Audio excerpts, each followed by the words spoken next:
Nous allons maintenant résoudre ce petit exercice, donc où il faut toujours donner les mesures des angles manquants de ce triangle, sauf que cette fois on nous donne la mesure de l'angle du sommet principal ici qui est à 114 degrés.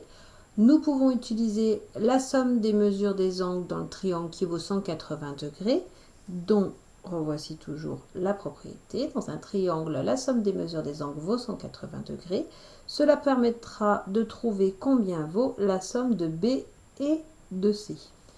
Comme nous savons quand l'angle A mesure 114.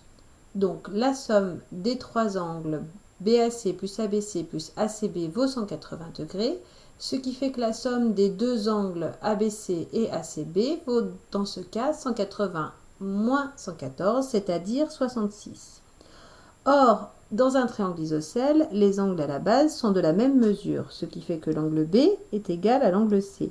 Et nous avons donc que la somme de ces deux angles-là, la somme des deux, vaut 66 degrés.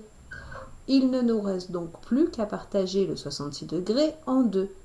Nous rédigeons de la façon suivante. Dans un premier temps, nous citons la propriété sur les mesures des angles des triangles isocèles. C'est-à-dire que si un triangle isocèle, alors ses angles à la base ont la même mesure.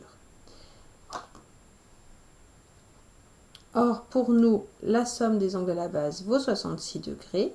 Il ne nous reste plus pour trouver l'angle B et l'angle C que de diviser le 66 degrés par 2.